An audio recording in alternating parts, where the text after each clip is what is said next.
Can everyone hear me okay? Yeah, thank you. Guys at the back, can you hear me okay? People over there, can you hear me okay? So I'd like to thank everyone for coming along to our presentation's a little bit different. So I know that anybody that's been to some of the theatres may have been sitting and folk have been doing a lot of things on slide PowerPoint and slides and stuff like that. So ours is a little bit different. And I'll talk about that in a second. So yeah, thanks very much. So what we're hopefully going to do today is give you a little insight into how you can use data to your advantage to eliminate unplanned downtime, reduce wasted energy, and use data that you probably already have within your business. And if you don't have it, how you can get that data and then start doing some really clever things with it. So I'll tell you straight away, I'm not the clever guy. These are the clever guys, right? So if there's any real technical questions, ask these guys. Well, I'll give you a quick introduction to the business and then tell you what's going on behind us. So my name's Jamie Burns and I'm the founder and managing director of Ailsa Reliability Solutions. Ailsa, we are a purpose-led business with one clear focus, and that is saving our clients money. And we do that by eliminating unplanned downtime and reducing wasted energy in their key and critical processes. So what we'll do, we'll use innovative thinking and cutting-edge technology to monitor, manage and mitigate risks to things like this here. Electrical and mechanical plant and assets that really make up the balance of plant of any manufacturing organisation. We work in the oil and gas, manufacturing, pharmaceutical, renewables and energy from waste space, because we understand that in these processes, if one of these key bits of equipment breaks down, it can cost hundreds of thousands of pounds, sometimes millions of pounds per day. So being able to predict that happening means that they can have themselves planned, the right equipment ready, the right spares available, and they can actually get the equipment back up and running as quickly as possible, meaning they limit the amount of downtime that they're losing, because the repair work that happens to these bits of equipment isn't the bit that's costly. The costly bit is the downtime in the production. So we're not telling them we're going to stop it breaking. What we're going to do is tell them it's coming so as they can be ready for it happening, and then at that point it minimises any actual downtime that they're going to have, and hopefully actually get it done during a planned shutdown where other bits of work are getting carried out and they don't lose any money in downtime.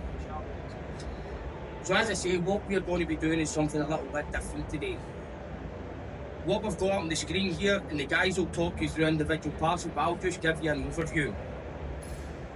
This is a live video stream, right? Can everybody see that? I know it's hard where everybody is, but this guy here's name's Harry, right? And he's currently right now live at that machine in Ayrshire in Scotland. We actually have a sister machine of that, which belongs to this lady here, right? Over in the corner, which isn't getting a fault put into it. But this one here, the two guys here, so Harry and Jay, that fan is currently running. So it's a 22 kilowatt motor driving a belt that has a pillowed wall bearing with two sets of bearings on it and then an overhung fan. That's currently running at the moment. This is a vibration that's getting taken from it and various different bits of information that we're taking from that machine. What we are going to do though, which is a clever bit, those two guys in the next 2 minutes, 2 or 3 minutes, there's a bit of a lag on the video stream, but in the next 2 or 3 minutes, they're going to stop that machine and go and put a fault into it. Then what we're going to do standing here is the intelligent AI system that Matthew has developed, right? And I'm going to embarrass him here, but that is a knowledge-based Bayesian network system, so it's not a standard pattern recognition of looking at change. What it's doing is it's actually taking that man there's brain, right? Wave King, right? See him there, right? He's a very intelligent guy. So what the system does is goes and looks at all of the data that we have and will come up to the same conclusion that Kane would do when he's deep dive analysing this data. So it's a bit of a different concept to most of the kind of AI models and stuff like that you're seeing, where it is doing the same job and the same analysis to the same level that a human being that's a senior analyst would do looking at these data sets. So they'll stop it, put the fault in it, you will see it then coming up. Matthew's system will then start. So this is the bit at the bottom, right? And you can see different types of faults. They'll put the fault in it and you'll see that system doing its magic. And what will happen is whatever fault is in there, the system will start to predict a percentage chance of what that fault is. And Matthew can tell you more about that. And then it'll identify that in advance. And then what Blair has done within this is then there's a digital twin. So you can see the CAD model up the top, but there's a digital twin embedded in that. And as I say, Blair will explain it more. And that will predict when that machine is actually going to fail or get to certain levels where it's of concern. And then what will happen is the machine will get to a stage where we've set alarm levels in it, and then it'll automatically optimise itself and then bring itself down.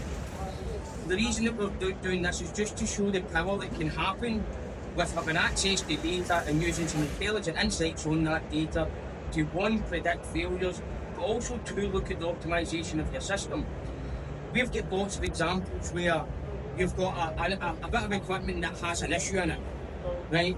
That it might be that if you reduce the load on that, you can extend the life of it a little bit, to give you time to get parts sorted, to get you time to get yourself set up, so as you could have scaffolding in place or whatever else is needed to replace the components.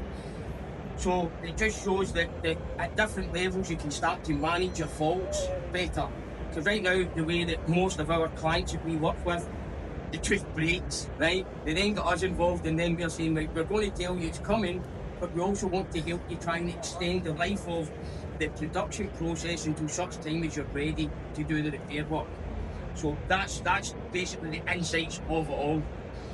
What I'm going to do is pass over to Dr. Blair Brown. Mike's working okay. Good afternoon, ladies and gentlemen. My name is Blair Brown. I don't work for Ailsa specifically. I work for the University of Strathclyde up in Glasgow. For those who don't know, Strathclyde is a leading international and technology-focused university based in Glasgow. So, through the Innovate UK KTP programme, the guys might or might not be aware of, it's permitted me to work alongside the guys at Ailsa to develop some specific technological concepts to work with in terms of defining the philosophy of what you're going to see behind you today. So, Jamie's already done a little bit of my job for me, but I'll say it in slightly different languages first. I want to let you know this is what you would call a true digital twin you're going to see today, in the sense that it meets the criteria as laid out for what a digital twin must be for it to actually be called a digital twin, and that is specified by the UK's National Digital Twin Programme within Cambridge University, and also through the Alan Turing Institute's Research Innovation Centre on Digital Twins. So just very quickly, what are the characteristics a digital twin must exhibit? Is first, there must be a physical asset, and there must be a digital asset. Digital twin, right? The second bit is that the digital asset must interface with the physical asset and affect the physical asset, and vice versa as well. The digital asset must affect the physical asset. There must be two-way. Also, the third characteristic is that interaction must happen in a relevantly temporal pattern, i.e. close to real time, not necessarily real time, but close to real time to make sure the two things stay in sync with one another. And the fourth characteristic is that the digital twin must reflect and feel like the real thing you're trying to create, i.e. an operator, Kane in this case, who's our man on the ground, must be familiar with the concepts that are embedded in it.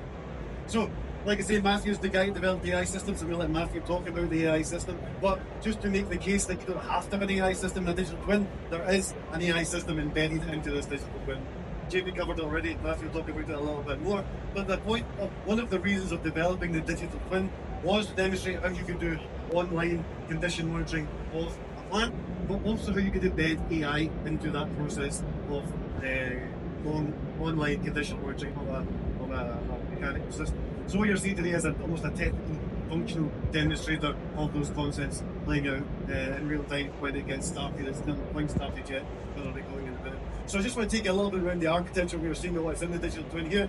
Jamie said already, we have Harry here up in the Ayrshire with the physical asset. That physical asset is instrumented with all the usual instruments you would expect to be on a mechanical plant. And for the specific purposes of this demonstration, we're only going to be focusing on the vibration. I'll talk about that in just a second, because that is what represents the physical phenomenon, which is water. The next part is we have got the digital infrastructure which permits us to deploy the digital twin. All that data, everything has been set up to a cloud platform that Ailsa and Matthew have been developing over the last few months, which allows the data processing, the data storage, allows the hosting of the digital model, and also the hosting of the AI system that the guys at Ailsa have been developing. So that's all up there in the cloud. So what is the digital model in this sense, which makes digital part of the digital twin? For anyone who's here who's familiar with machine dynamics, the relationship between machine speed and vibration magnitude is a well-known phenomenon in the sense that machine vibration magnitude varies as a square of the machine speed. So understanding that mathematical relationship allowed me to go away and create a mathematical model of that relationship on the plant. And what you can see here today is exactly that, and you'll see it updating in just a second. So once you fit a regression model to the data, both as it's being streamed, hours, and the historic data, it allows us to create that mathematical model of that imbalance phenomena for the plant. So once you have that model, you can then do a little bit of prognostic, a bit of predicting into the future, kind of like Jamie said already, in the sense that we have predefined ISO alarm and warning thresholds set up in the machine. And in the event, the prognostic element of this digital model predicts that you may be wanting to cross one of those thresholds, we end up into one of those suboptimal scenarios. You can then autonomously or automatically reduce or control or regulate the speed of that pump so that you don't end up degrading or damaging it or working in a suboptimal energy optimization position. So that's the final part of the digital twin. Either you have that control mechanism that feeds back into it, we have a relatively rudimentary control philosophy implemented, but we do have the control actuation implemented in the sense that the speed will be regulated in real time as and when the digital twin predicts that you're going to cross that threshold. So ultimately, I'm going to pass over to Matthew just a second, but in summary, Ailsa, in partnership with the university, are developing and deploying cutting-edge, up-to-date, the appropriate technologies to meet the needs of their customers' needs for reduced downtime and energy waste. And this is real, this is live. People may not tell you a little bit of nonsense in terms of what is a digital twin, but you can do it. It's happening. Ailsa are doing it, we're developing it and deploying it right now. Don't be frightened of the technology. Come and speak to us if you want to learn a bit more about what we have been doing. I'll pass it over to Matthew now, talking a little bit about the AI system. Hello ladies and gentlemen, so thank you for that. So what I'd like to just first point out is we're just speeding the motor up now. Hopefully we'll start to see the analytics identify some issues with the machine. So this here is our Ailsa Vision platform. So at the moment we're just showing vibration here, but we do have dashboards with numerous different condition monitoring tests such as electrical parameters, electrical signature analysis, lubrication, partial discharge. It's all about bringing all these condition monitoring aspects into one platform for sites and engineers to have a one-stop shop, so they don't need multiple different logins or multiple different dashboards to view all their condition monitoring data. So what I'd like to explain a bit more about is the intelligence system that I created as part of my KTP in the University of Strathclyde. So we try to think, how would a senior analyst go about classifying, giving a high level classification of vibration data. So this was what we sort of did, we consulted with a few of our vibration experts and asked them how do they break down, how do they want to analyse data so that we can then build that digitally. So we've created a model to take in the vibration scalar values and then assign it with an expert system coupled with a Bayesian network to basically classify different vibration faults. Down here we have some structural faults, we have some misalignment faults, and we have some unbalanced faults. So the whole idea was if we could create something that would analyse 80% of the really easy data that's easy to classify, so not too much going on, only maybe one fault. It would save the analyst time so much, it allowed the analyst to spend their time on the 20% of the issues that are really critical, really hard to analyse, and it just really improves the productivity of an analyst. Because some teams are looking after thousands of motors a month, and if you're thinking of thousands of motors a month, probably not every machine gets the attention it needs. So if we can free up the analyst time to concentrate on that really critical stuff and still use this system, the data that might not need to get looked at still just get some sort of analysis, so there really no sort of issues ever sort of missed. So what I'd like to kind of explain a little bit here is what's happening is we now have the fault being identified by the intelligence system of the imbalance, which makes sense if it's just adding a weight to the fan. So you can see here that the digital twin model and sort of you see all the error bars dating from the new high vibration data we have. So what will happen is the digital twin will identify that there's an unsafe vibration level for the machine, and it will start to bring the machine speed down to a safer level where the vibration's safe. And this really is impactful for the motor. So it'll allow it to sort of operate much further in its lifespan as the vibration level isn't at a critical sort of level. So as we see here, vibration, the speed will hopefully start to come down. You can see on one of the metrics that the vibration levels are way up high. The expert system has identified that fault, and now we can sort of hopefully see it fall down in the next minute or so. But yeah, Jamie, would you like to just touch on that a little bit? Yeah, so obviously as Matthew was saying, that you'd seen that the unbalance in the fan had been right up. So that was the fault that the guys went and put in. So what they had done live was they had opened up this hatch, put a balance weight on there so that to put the fan out of balance, and then the system's automatically picked it up.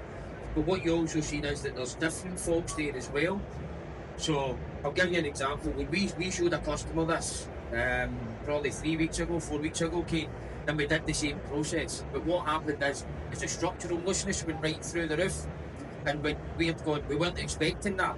Then what happened was the guys went round, started checking the feet bolts, found the foot bolts were loose because we'd been putting this out of balance so many times. So what had happened is we were expecting the system to find this, but it also found another fault that we then went and rectified, and then so we know that it finds all these different faults. And as Matthew said, the plan is there's 80% of the faults that are out there are actually stuff that are relatively simple to identify, right? Standard faults, bearing faults, structural issue, out of balance. So if we can get the system to do that heavy lifting, then it means that the analyst can focus on the more complex faults that are there.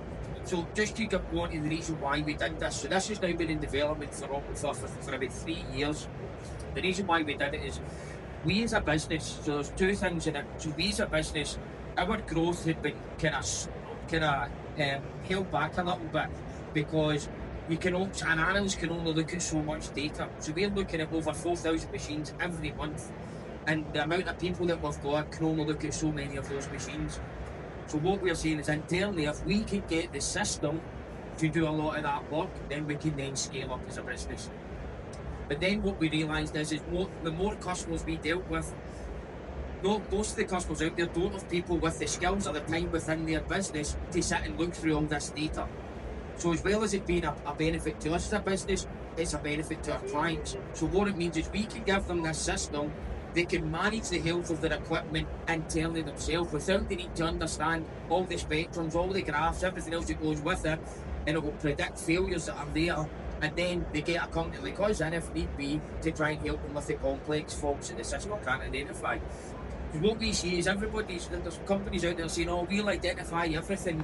I don't see that happening because there's still things out there that are far too complex that you still need a person, because there is so many variables or there's so many different things that could be part of that process for that failure that you need someone to look at it. But if we can get the AI or the intelligent system that these guys are doing to take away a lot of the heavy lifting, it means that we can focus attention on the right parts rather than, because I'll give a quick example in the last minute. We've got 4,000 machines, right? 10% of them may have a problem, right? So you'll get 3,600 machines that we look at every single month that they don't even get looked at because they're green, right? They're all good.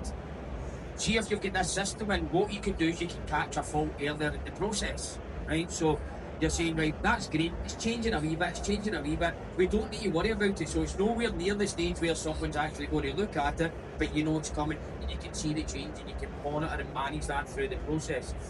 So yeah, it's a system that's built to help us internally and help our clients be a bit more proactive, right? Understand the health of their equipment and start to predict the future a little bit.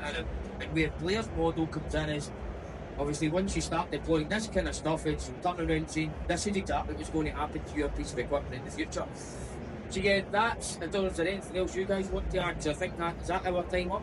Is there any questions? Sorry, quickly before we wrap up. Yep, sorry. you got on the line? The product life cycle for the software is just, yeah. Hello, can you? Yeah. Let's just talk. That gentleman over there. Yeah. The development life cycle. The software that you guys have deployed. What's that like, and the iterative process that you've done? Well, obviously, we follow standard software development processes, e-verification processes, and like that, instead of just like high quality software. But it's more than just the software. What we need to think about here is the data, the model, and the software, and the processes it's replicating. So, not all that is clearly understood from a deployment perspective and the ecosystem that everything's actually developed from a technology perspective. But there's lots of tools that help you develop software very, very quickly. So this whole system was built in a couple of months. Don't get me wrong, it might be the same system going forward, but to get quickly to something you can use is not a long thing. You can do it pretty quickly. The one thing I'll say though, within these models, is it's the training of it. So That's what I was gonna it's ask. not the, you can Training build data. you can build the software, but you need to train the software properly, and that's why we've obviously been working on this whole project for 3 years. We've got huge amounts of data. We're still training this, so this isn't deployed in the market yet. The purpose of showing this here today was to say this is where we're going. This is what can be achieved, but as we're doing it, we're quite fortunate. So we've got all the data sets from the customers we supply, but we've got one of them. Now we've got Jenny's one of them that we're going to break. So we can actually put these things through, put faults into it, so we can train the model properly. And that's why we've seen other systems that were put in place, and it's an AI enabled system, and it doesn't pick up all the faults because it's not been trained properly. Training this, we'll still be training this for the next 2, 3, 4, 5 years. We'll just be continually learning, continually training. Is there something new that's there? Is there a new technology, a data stream that's coming through? So it's always going to be in development. I actually said to these guys, I don't know if this will ever be finished, because Industry 4.0 is moving quickly, Industry 5 is coming in, all these different ways of gathering data. So it could just be something that's constantly evolving. Any more? I think we've maybe got time for one more before I get kicked off. No? No? Right, so thank you very much everyone for coming and listening to us. And we've got Jenny's one of them.